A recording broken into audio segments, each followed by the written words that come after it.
Hello everyone, my name is Alberto and welcome back to my channel. In this video, I'm going to show you a little bit of some basic seams used in construction.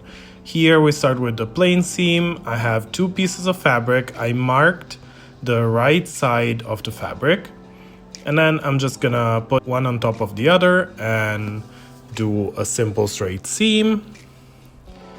You can leave the margin that you want. And this can be ironed in both sides, but usually in construction you iron it open so it's as flat as possible. The second seam is the same basically, but with a finished edge. I'm gonna use an overlocking machine, but there's different types of edges you can do. You can do binding or zigzag, or use pinking shears. But as you can see, it's just overlocked, very simple. In this case, I'm gonna iron it to one side.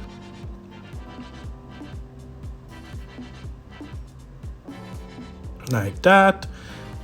Iron both sides so it's nice and flat. And then, as an extra measure, another thing you could do is stitch on the edge. So it just gives a little bit more strength. And you can also use a double seam if you want, just to add some extra strength.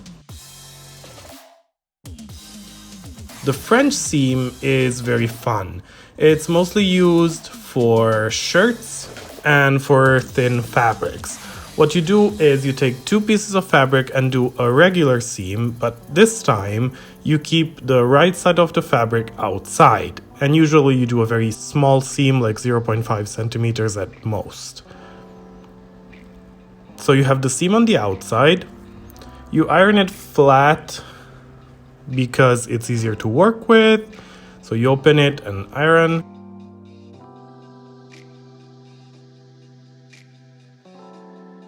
And then you close it like a book and iron it flat. And then we're gonna basically close the seam encasing it, so it's a nice finish as well. Usually you use double the amount of the small seam, and you could leave it at that if you were using stuff like silk or organdy. But for shirting, what you usually do is you top stitch the edge, just putting it to one side. So you top stitch it, so from the outside you only see one seam and you see two on the inside, and it's nice and sturdy. The flat fell seam is sort of similar to the French seam.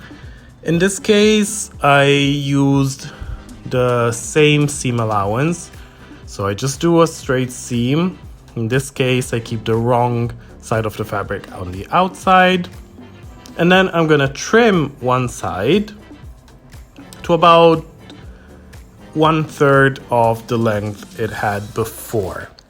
And then what you do is you take the longer side and you fold it on top twice, so that again it goes to encase the whole seam, and then you stitch on top of it. To keep it there, you can pin it or iron it. And what this does is basically gives the same look as the French seam. It's very sturdy and it's very flat. Usually it's used for stuff like jeans, denim especially.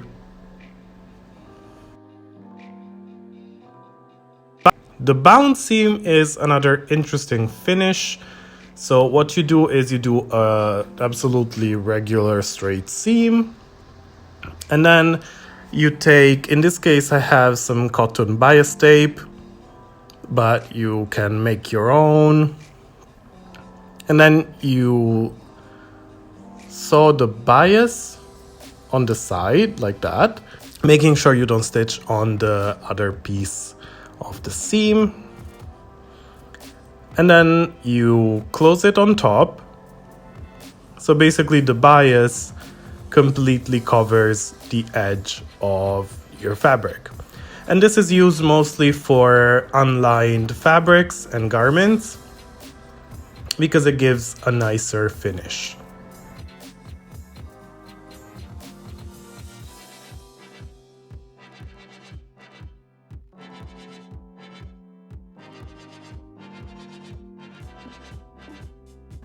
And then you iron it flat and that's done.